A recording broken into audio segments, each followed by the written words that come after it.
में कभी जी को लिखत हुवन लाल कुरुक्षेत्र की पूरी धरती हुई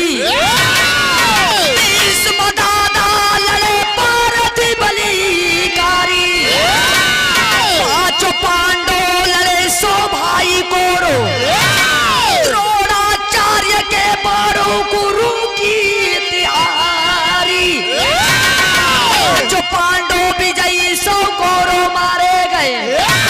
अरे हस्तिनापुरी को रणरंगी चले अरे ले पताका समर भूमि सी कि नंदन के साथ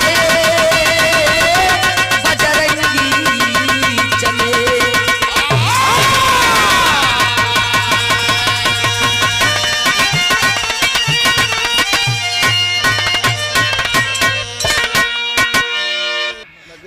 समय का बाबू चौदह समय लाल कुरुक्षेत्र के मैदान में 100 भाई कौरव और 5 पांडवन के बीच में 18 दिन के लड़ाई छिड़ रही। और लड़ाई के मैदान में 100 भाई कौरव मारे गए 5 पांडवन के विजयी भइल बा। 5 पांडवों को विजय समझ करके भगवान कन्हैया जी 5 पांडवों को लेकर के माँ कुंती जी के पास में चल दिए। लेकिन 100 भाई कौरव मारल ना गई लले 99 मारल गई लले और 100 भाई कौरव में एक भाई कौन ऐसा था जो लड़ाई के मैदान से भाग करके छुप गया था। 5 पांडवों को भगवान विजय समझ करके माँ कुंती जी के पास लेकर के चल दिए। कव्वाली के टुकड़ा में कवि जी संकेत देता रहा।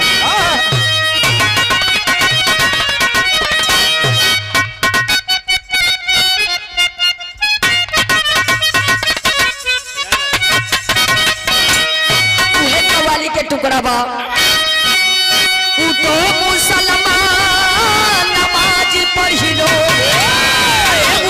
मुसलमान नमाज पढ़ लो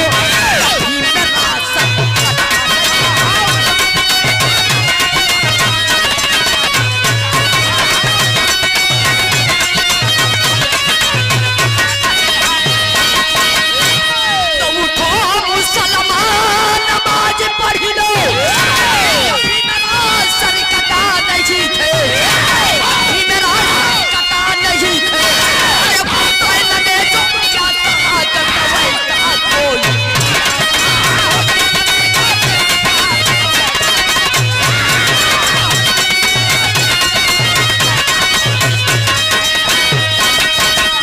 कव्वाली के टुकड़ा रहल बाबू लेकिन गाना के भाव में कवि जी संकेत देता अरे पैरी करे बगावत जबू जबू अरे पैरी करे बगावत जबू जबू से रोका सर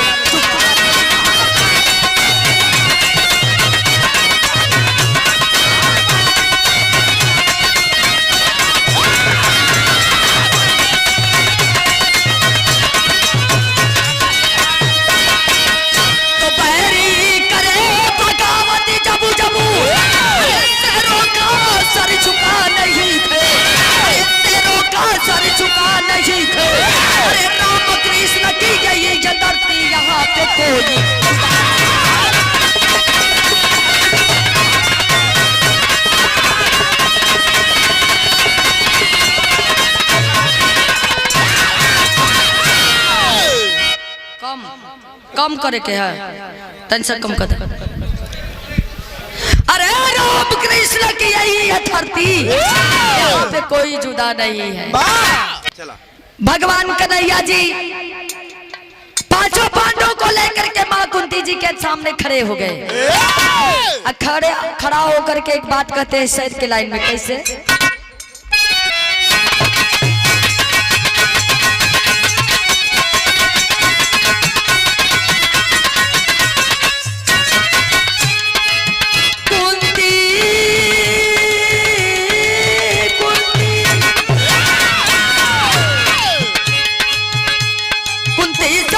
कृष्ण वीरों की फट जाती है छाती।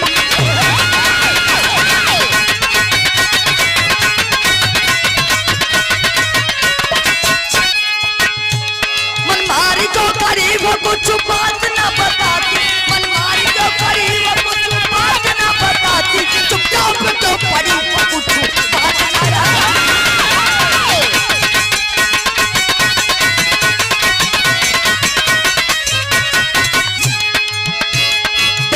कुंती सामने हनुमान खड़े हैं, गुनों से लटपट सामने भगवान खड़े हैं। बोली है कुंती कृष्ण मुझे प्यास लगी है, तुमको डर को दिखा दो मुझे प्यास लगी है।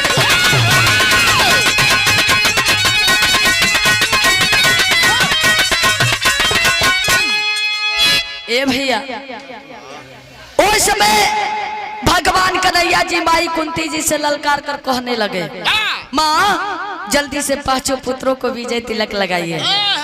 इतनी बात सुनकर के माँ चुपचाप खड़ी होकर के तमाशा देख रही हैं, ना ही कुछ बोल रही हैं, ना ही कुछ कह रही हैं। उनके चुपचुपाहट को देख करके भगवान कन्हैया जी ललकार कर कहने लगे, अरे माँ इस तरह चुपचाप खड़ी होकर के तमाशा क्या देख रही हैं, ना ही कुछ बोल रही हैं, ना ही कुछ कह रही हैं। अरे माँ जब लड़ाई की बात याद आती है रे माँ तो कलेजा फट जाता है। जल्दी से अपने पांचों पुत्रों को विजय तिलक लगाइए। इतनी बतिया माई सुनली तो कहली कि ये कन्हैया ऐसे कैसे अपने पांचों पुत्रों के विजय तिलक लगा दी। अरे जब तक दुर्योधन पापी की लसिया नहीं देख लेती तब तक अपने पांचों पुत्रों को विजय तिलक नहीं लगा सकती। भैया इतनी बात सुन करके देखा भगवान कन्हैया जी कैले का हो।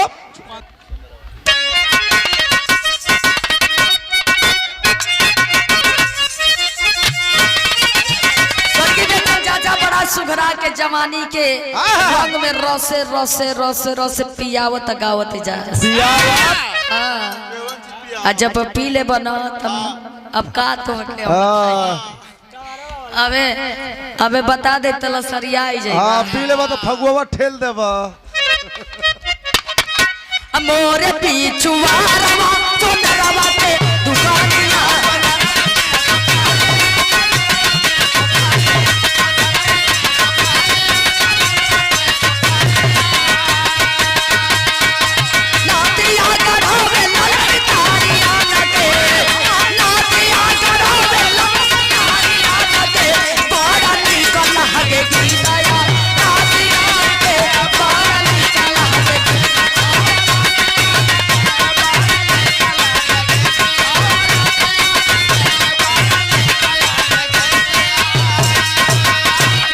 लेकिन गीतिया से न बाबूजी बड़ा सुंदर भाव पांडवन के लेके गाधा सामरा में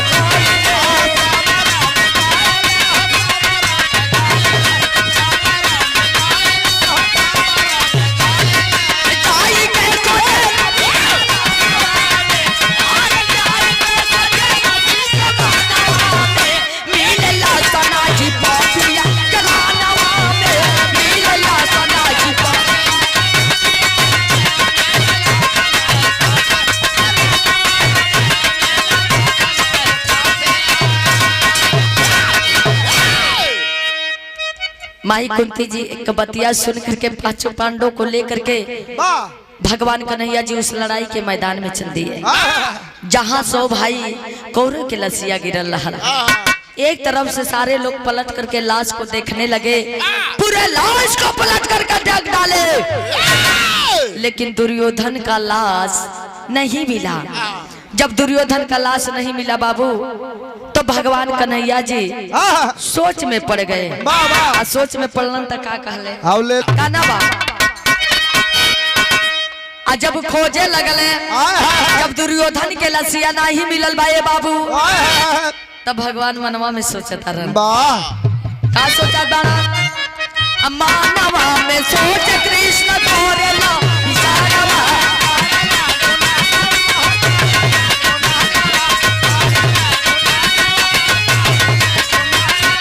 नाना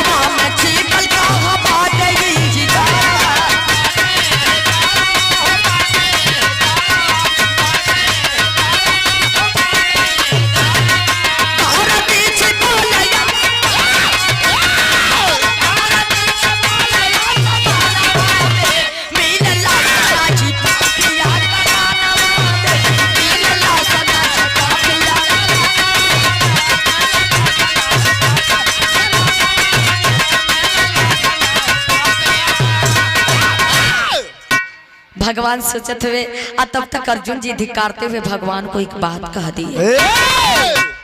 का कहले का हो छोड़ी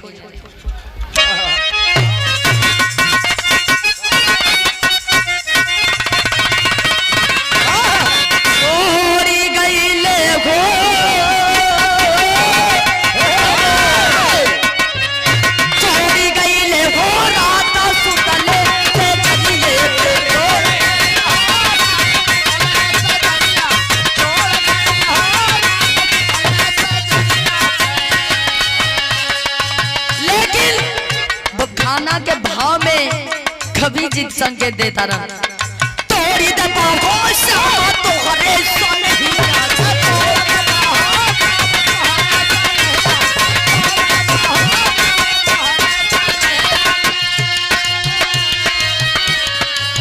अगर जो मिली ना अगर जो मिली ना दुर्योधन पापी तोहरे संग शाम को चुराई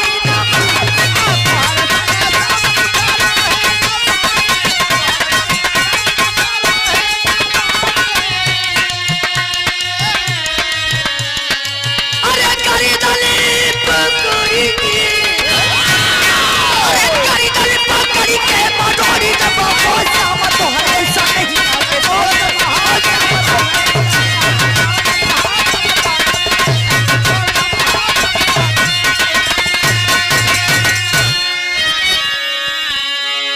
भगवान कन्हैया जी को धिक्कारते हुए अर्जुन जी कहने लगे भगवान कान खोल करके सुन लीजिए अगर दुर्योधन का लाश नहीं मिला तो हमारे और आपके बीच में कुछ भी बाकी नहीं रह जाएगा। हम भगवान और भक्त का रिश्ता भूल जाएंगे। ए भैया वो समय देखा हो का भइल बा अब ने तनी बतिया कन्हैया सुनत हुए हथौले एगो बतिया और पिंक मार दिहले का कहतरन ये जो से महाभारत के बीरस के बिरहा पर मोड़ पकल्लस का पकल्लस सरंगिया वाले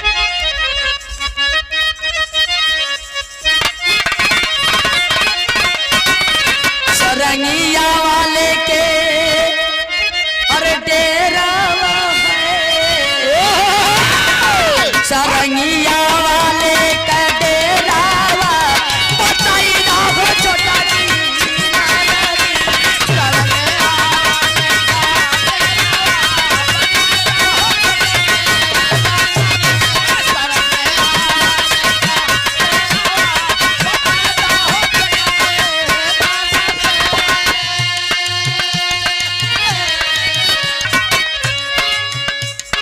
कहवा छिपौला दुसु मानवा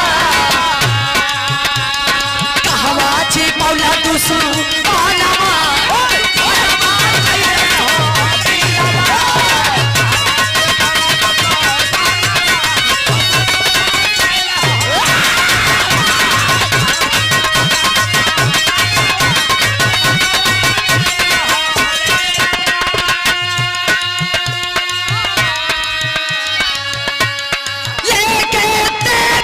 कृष्ण जी का तुम्हें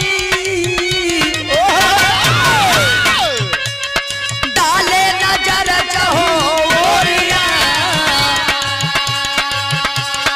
पैरानी सानी मिलल पापी के पैरानी सानी मिलल पापी के डाले नजारी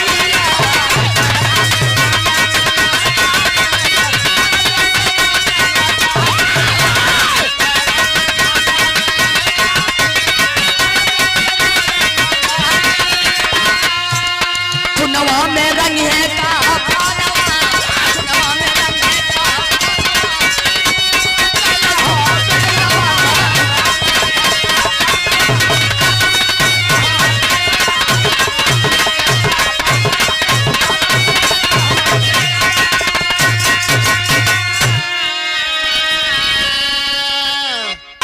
भगवान कन्हैया जी तो धिक्कारते हुए अर्जुन जी कहने लगे भगवान कान खोल करके सुन लीजिए जब तक मेरी माँ की शर्त पूरा नहीं होगी तब तक समझ लीजिए कि हमारे और आपके बीच में कुछ भी बाकी नहीं रह जाएगा। साचो साचो में बता दीजिए कि आखिर दुर्योधन को छिपा कर रखे कहाँ है। भगवान कन्हैया जी सुनल कलन का सीधा सीधा यारो फमरिए बाबा हमके जवन के खुदे नहीं मालूम बा कि आखिर इस लड़ाई के मैदान में से भाग करके दुर्योधन गई तो कहाँ गई।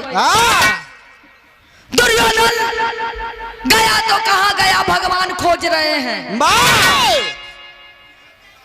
इतना ही नहीं भगवान से अर्जुन जी धिक्कारते हुए कहने लगे भगवान मैं आपको अपने रथ पर बैठाया था रथवानी करने के लिए और साथ में बोला था रथवानी करते समय ध्यान दीजिएगा इस लड़ाई के मैदान से कोई 100 भाई कौरवों के दल का राजा इस लड़ाई के मैदान से भाग निकले न पाए।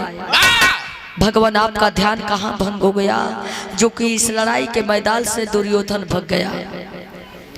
इतनी बतिया जब भगवान सुनन बड़ा तकलीफ हुई।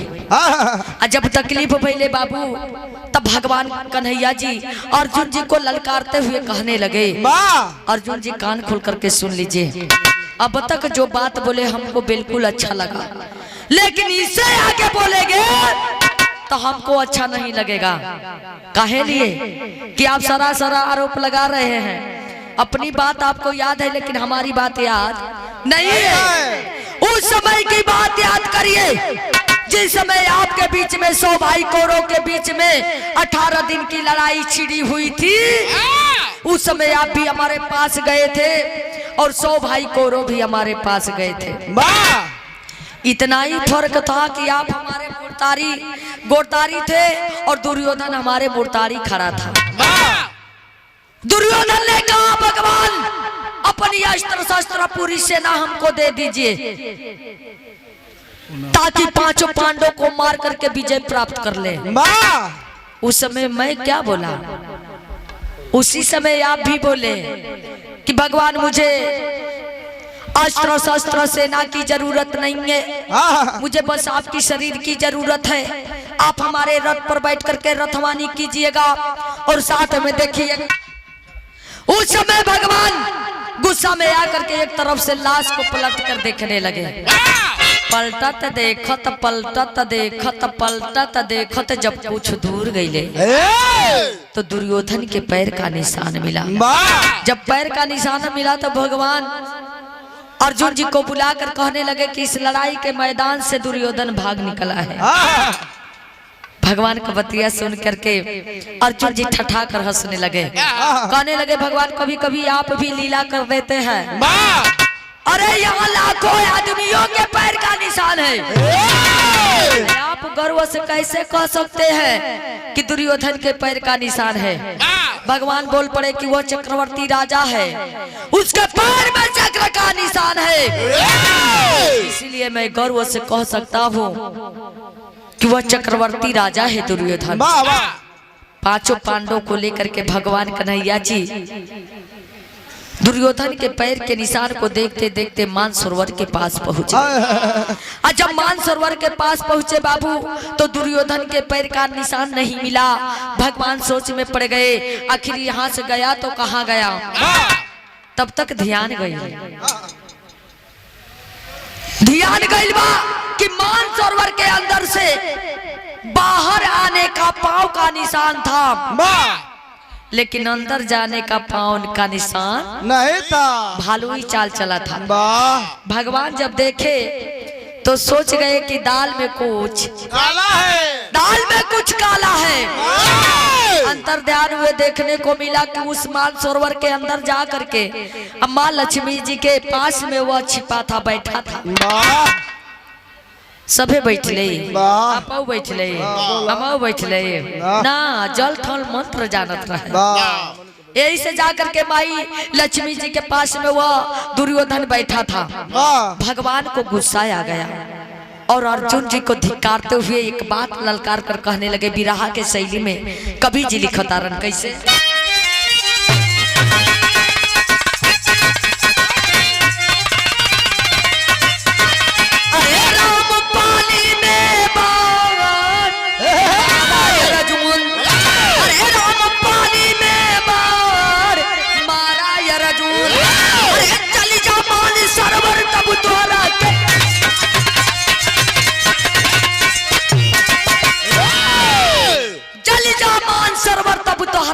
जानी पानी में बार मारा अर्जुन।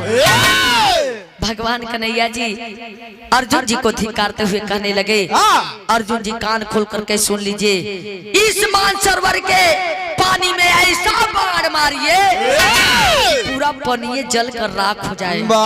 इतनी बतिया जब धर्मराज जी सुन आए है बहुत बड़ा अनर्थ हो जाए भगवान। इस पानी के साथ साथ माँ लक्ष्मी भी जलकर राख हो जाएंगी, जीव जंतु भी परेशान हो जाएंगे, बहुत बड़ा अनर्थ हो जाएगा भगवान। तब तक के बाबू इतनी बतिया जब भीम सुनलन तो क्रोध नहीं आ रहा बा। गदा ले भीम गरज कर बोले, अरे गदा ले भीम गरज कर बोले, मर्दों का यह काम नहीं। अरे समर छोड़ भाग जाए मर्दों में उसका नाम नहीं। ही जड़ा कहाने वाला मर्द नहीं कहलाता है। अरे मर्द नहीं वो नारी है जो समर छोड़ भाग जाता है। कलम जवन आदमी समर के छोड़ के भाग गई, वो मर्द नहीं नारी बा। इतनी बतिया जब दुर्योधन सुलस खड़ा हो गई, जब खड़ा होके कनकन आई के उठल, माई लक्ष्मी जी कली है बचवा है सुना आज करतिया रुक जा मत तो के ऐसन वरदान दी तोरा के कोई माई का लाल नहीं मार पाई। अरे बेटा जे जोश में आके होश खोलस ने ओकर दुनिया से उठाने हो गई। बैठा माई के बतिया मान के बैठिए लेने बाबू। अब अर्जुन जी का क्रोध नहीं अड़ात बा, उहे गीत लागल नहीं नहीं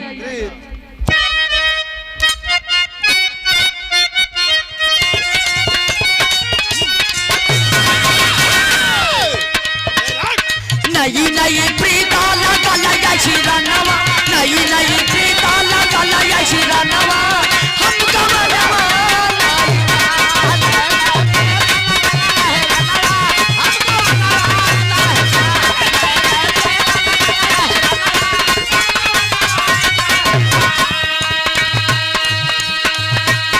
लेकिन गाना के भाव में कभी जी लिखत वन कहिले ला ला नया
कल ससुरा एगो हिजड़ा से भी बदतर बा। अगर एगो हिजड़ा के कोनो बात के मार दिहल जा उ मैं देखावे खातिर ना झगड़ा करे खातिर तैयार हो जाए। ई तो वो उससे बदतर बा। जाके बैठल बा कल गल की पानीदार बरन की पानीदार मरद रही अपना पानी पर मर जाई बाबू, लेकिन पानी कबो जाए ना दे। तुरंत कनकना के खड़ा भई मानसरोवर से बाहर आकर के भगवान कन्हैया जी को धिक्कारने लगा। और जब धिक्कारने लगा तो पहपट के लाइन में संकेत हो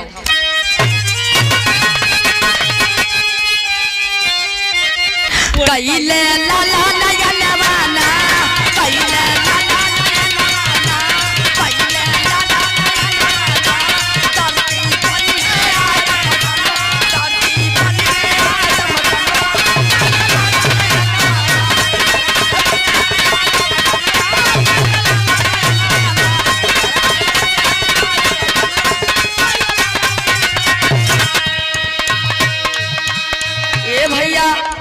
तुरंत मानसरोवर से खड़ा हो गई। जब मानसरोवर में खड़ा हो गई माई लक्ष्मी जी मने करते रह गई लेकिन मानल नहीं। करके भगवान कन्हैया जी को धिक्कारने लगा। पहपट के लाइन में कहना बाबा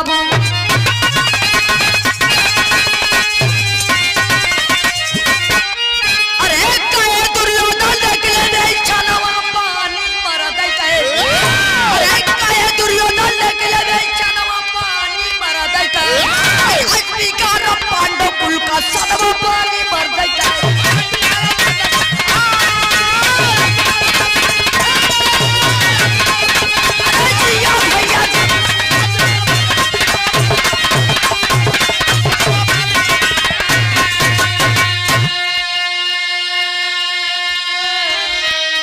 लेकिन थे पतिया जब हमें तो से मुरारी हो युधिष्ठिर से लड़ने की इच्छा मोरी भारी हो। अरे तो करिया पर कैसे ये सनवा पानी मरत है। अरे तो करिया पर कैसे ये सनवा पानी मरत है। राजा से राजा लक्ष्मण मैं तनवा पानी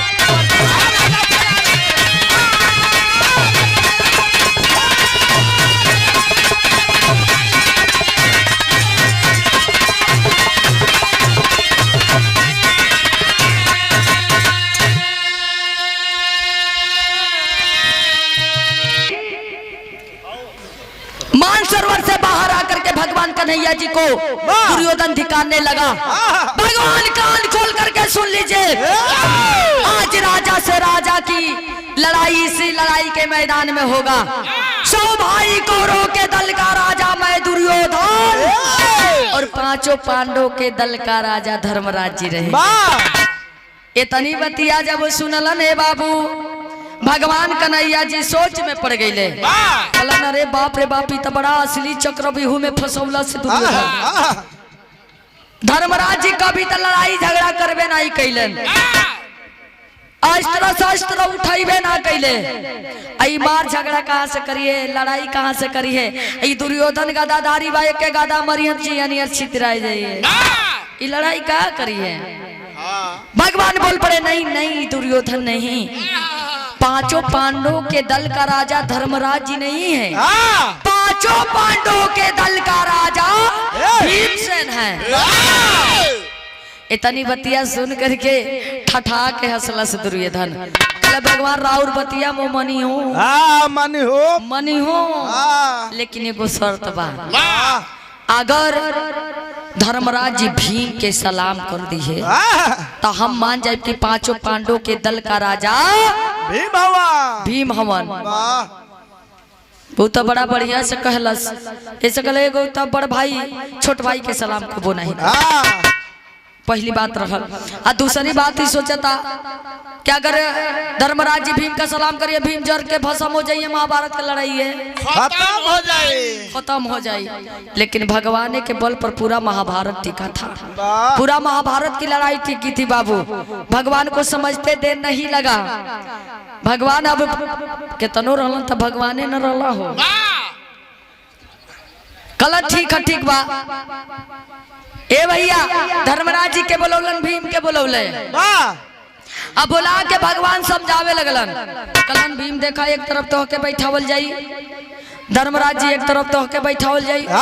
धर्मराज जी तोरे हथवा में एगो गुटका दियल जाई, वो गुटका मत समझिया लो। चट्टे दना फरली, पट्टे दना मुंह में डालली, खट्टे दना भीतर घोट गई। देखिए ए भैया, कलन तोरे दाहिना हाथवा में गुटका दिहल जाई, तो गुटकवा के ठीक अपने मुंह के सामने रखियो। आ जब भीम का सलाम करे जाइबा तब भीम का सलाम ना होके वही गुटकवा के सलाम होई। आ जब गुटकवा के सलाम होई तो यहाँ अनर्थ, गुटकवा में आग लग जाई, धाए धाए जरे लागी। दुर्योधन के समझत देर ना लागी। जैसे जैसे भगवान बतावले वैसे वैसे लोग करत आलो। रामदेव चाचा के लहजा में चलिए।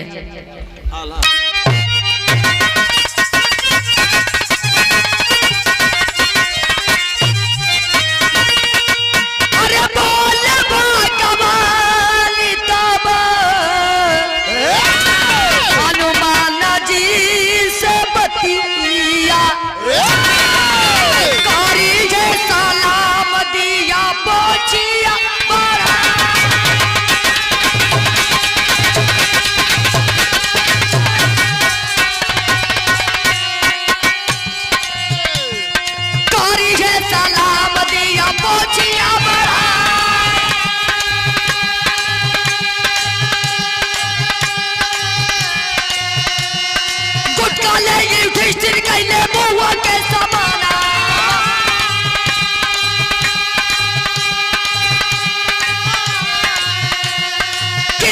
सलाम धर्म राजा हरता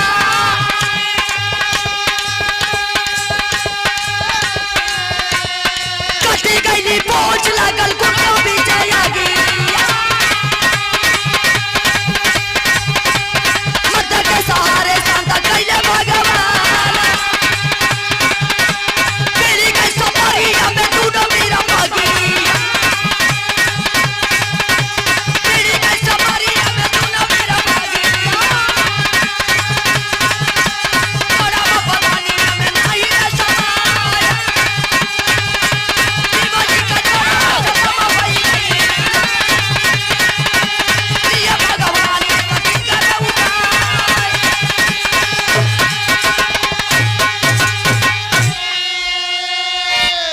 जैसे जैसे भगवान बतौले वैसे वैसे लोग कैले वाह समर भूमि में दोनों वीरन में गदा का प्रहार होखे लागल वाह आ जब गदा के प्रहार होखे लागले बाबूजी तब भीम जी का जोड़वा दुर्योधन के आगे कमजोर पड़े आ जब कमजोर पड़े लागल तब भगवान के समझते दे नहीं लागल लेकिन दिमाग से उतर गए रहे वो समय का बात राज दरबार में का बात दिमाग से उतर गए रहे भीम के दूगो प्रमाण बतावल जाला कि जौना समय दुर्योधन के अगवा भीम जी का जोड़वा कमजोर पड़े लगल तब पहला प्रमाण ही मिलेला कि एगो तूप का तिनका उठा के भगवान अपने जंघिया पर ठोक के इशारा कैले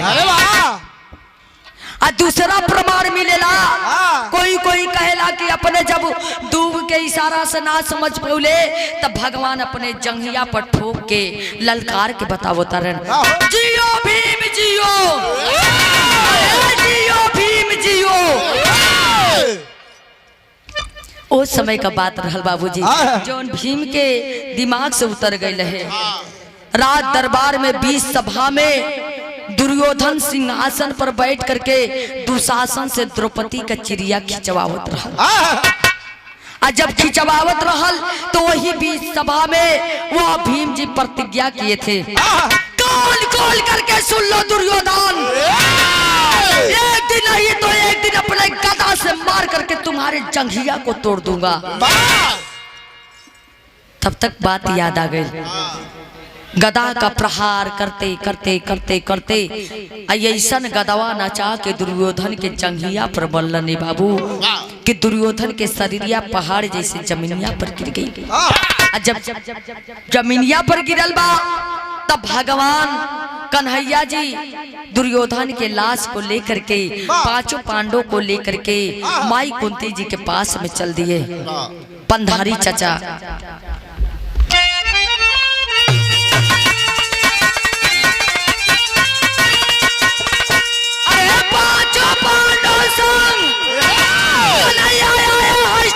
पूरी नगरी थाली में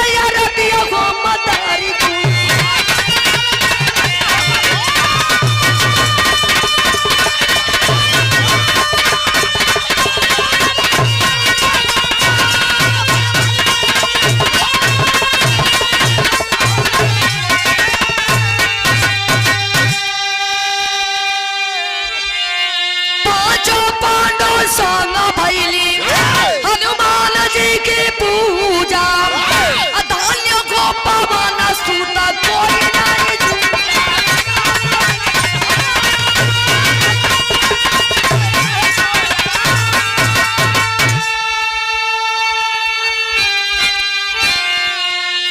अरे लाल कुरुक्षेत्र में भैली ना कौरव का गिनती